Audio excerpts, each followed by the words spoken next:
వారిని చూసి ధర్మరాజు ఋషులందరికీ సకల మర్యాదలు చేసి వారందరినీ కూర్చుండబెట్టి తానును వారి ఆజ్ఞను పొంది కూర్చుని కొంతసేపు వారితో ముచ్చటించిన తరువాత ధర్మరాజు వ్యాస మహర్షితో, స్వామి, మీరు ఎల్ల ధర్మములను ఉపదేశించదగిన మహానుభావులు. మీకు తెలియని ధర్మ సూక్ష్మములు లేవు. మనుష్యులకు సర్వ కామములను ఏ ఉపాయము చేత సిద్ధిస్తాయో సెలవీయండి అని అడిగాడు. అప్పుడు వ్యాస మహర్షి, నాయనా, మంచి ప్రశ్న వేశావు.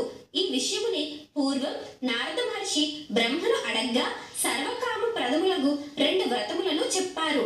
అందులో ఒకటి క్షీరాబ్ది ద్వాదశి వ్రతం, రెండోది క్షీరాబ్ది శయన వ్రతం. అందులో క్షీరాబ్ది ద్వాదశి వ్రతం గురించి నీకు చెబుతాను విను అని ఈ విధంగా చెప్పడం ప్రారంభించారు. కార్తీక శుక్ల ద్వాదశి రోజు సూర్యాస్తమయమైన తర్వాత పాల సముద్రంలో యోగ నిద్ర నుంచి లేచిన శ్రీ మహావిష్ణువు సమస్త దేవతలతో మునులతో శ్రీ మహాలక్ష్మి దేవితో కలిసి బృందావనానికి వచ్చి ఓ ప్రతిజ్ఞ చేశారు.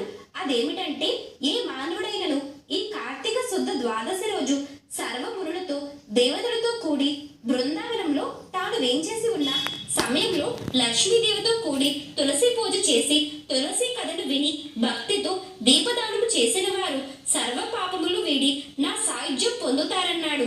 అందుకే అంతటి పుణ్యవ్రతమును మీరు కూడా ఆచరించండి అని చెప్పాడు వ్యాస మహర్షి.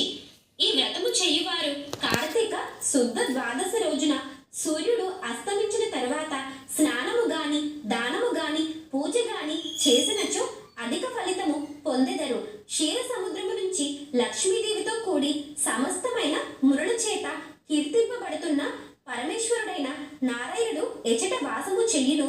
అట్టి బృందావనమందు పూజనీయుడైన నిత్యుడై తులసి సన్నిహితుడై శ్రీమన్నారాయణమూర్తిని బ్రహ్మాది సమస్త దేవతలను భక్తియుక్తులై పూజింపవలయను. కావున మానవ మాతృలు ఎవరైనా ఈ వ్రతము చేసిన సమస్త పాపములు నశించి విష్ణు సాయుధ్యమును పొందెదరు.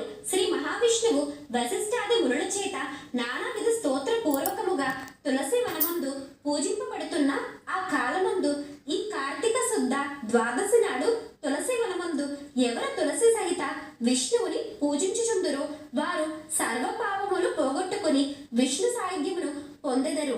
మునీశ్వరుడైనను యక్షులు నారదుడు మొదలగు వారు కూడా సమస్త పాపములు నశించుటకు గాను బృందావనంలో సన్నిహితుడైన శ్రీమన్నారాయణకు పూజ చేయుచున్నారు.